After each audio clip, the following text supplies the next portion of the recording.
Going to get started. If you haven't had an ice cream sandwich yet, please feel free. We've still got some left. They're really good. Thank you very much to Availa Bank for sponsoring them and for being here to help us hand them out. So today we are here to celebrate the projects that have been completed at Elbert Park over the last 2 years. So that involves new playground equipment, the resurfaced tennis courts, the new welcome center for the campgrounds, some smaller beautification projects like the shelter house you're sitting in, got stained earlier this spring. A lot of great things that have just contributed to the quality of our community. And so today you're going to hear from a few different people. I think I know most of you here, but if you don't know me, my name is Parker Aiden, and I'm the Executive Director for the Chamber of Commerce. You're also going to hear from Mayor Jada Hallberg talking about the city's involvement in the project. You're going to hear from Corinne Peterson with Hometown Pride talking about their involvement in the project. And you'll hear from Helen Beneke from the Rotary Club with their involvement. Because this project is only possible because of so many wonderful people and groups and generous in-kind donations, generous monetary donations, just people sharing their times and talent.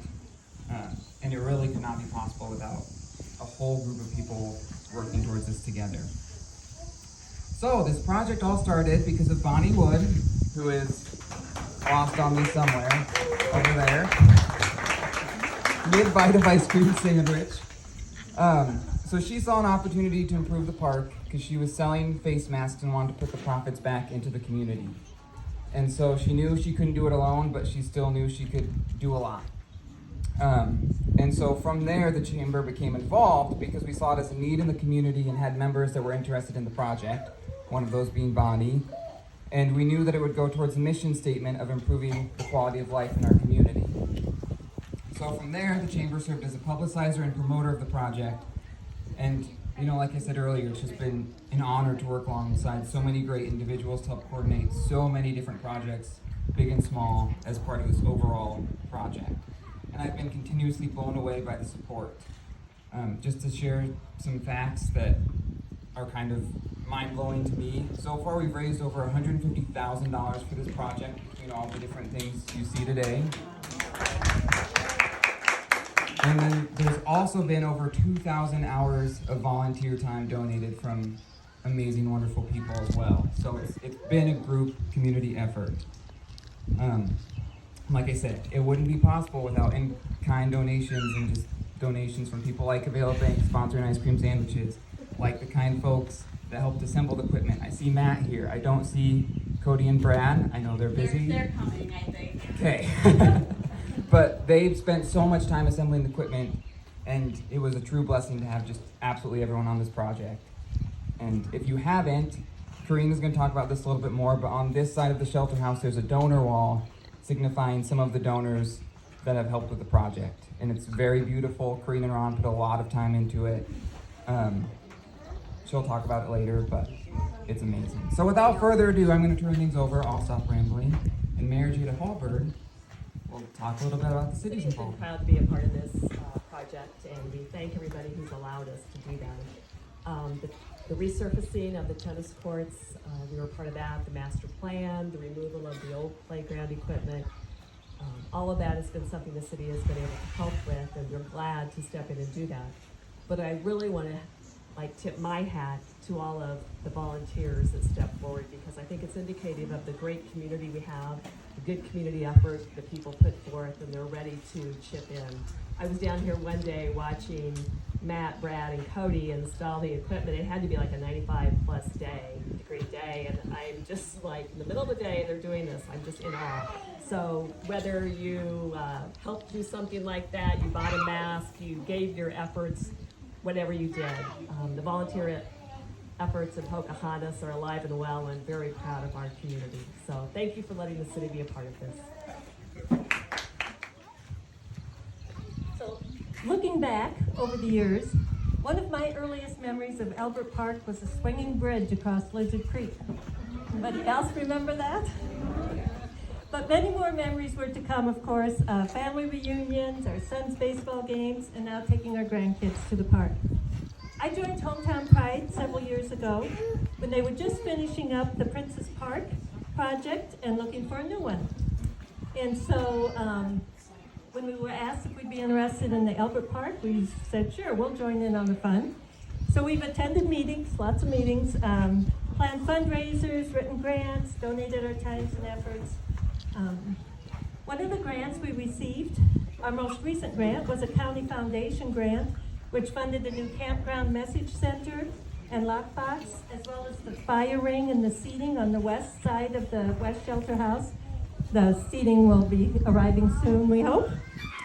And then we kind of refurbished the entrance sign with some perennials. So we just thank everyone who pitched in and helped. The middle school fun and games May term class helped carry the rock from the sign to the fire ring area. All the Hometown Pride members, and if you're here, please stand. We have our fearless leader, Margot. We have Dick Gruber, we have Suzanne, and her husband Kids maybe help some. We have Parker, of course, and who am I missing? Helen and Don. How could I miss them? They've probably been there the longest. And then we also want to thank our family, of course, Brian's folks, especially his dad, Brian, and especially my husband, Ron. We couldn't have done it without all of you. Many of you may remember or know that I was the naturalist at Conservation for quite a few years, and one of my jobs was to teach natural history. And maybe you realize that there were no trees here in Pocahontas County when the first white settlers came to the area. There were only a few remnants of maybe some oak savanna and some cottonwoods along the Des Moines River and Lizard Creek in the eastern part of the county and the Cedar Creek watershed in the western part. But within 2 years, every one of those trees had been cut down to make railroad ties. So every tree you see in the county came from one that was planted. Another story we would tell is how the early soil in Iowa was too poor to even grow a tree.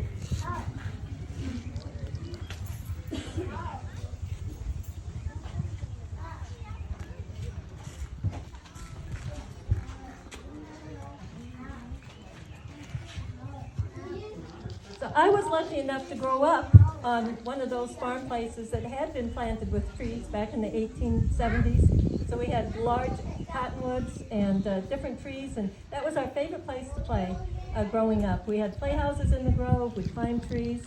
Even as an adult, I enjoy walking in the grove after supper, or now in our city and county parks, walking underneath the different trees.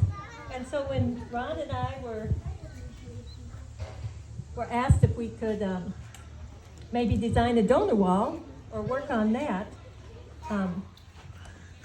we thought, well, what could be our theme? And so we thought maybe a tree would be good. We're just so thankful for everyone's generous donations. And so when we designed the tree, I included some of my favorite trees. We thank Chris Johnson from Albert City, as well as Charlie Ulrichs, for providing the wood. So we have the trunk is an ash tree, and as are many of the trees here in the park. We also have leaves made of oak and walnut, cherry, hickory, cottonwood, and pine. And we thank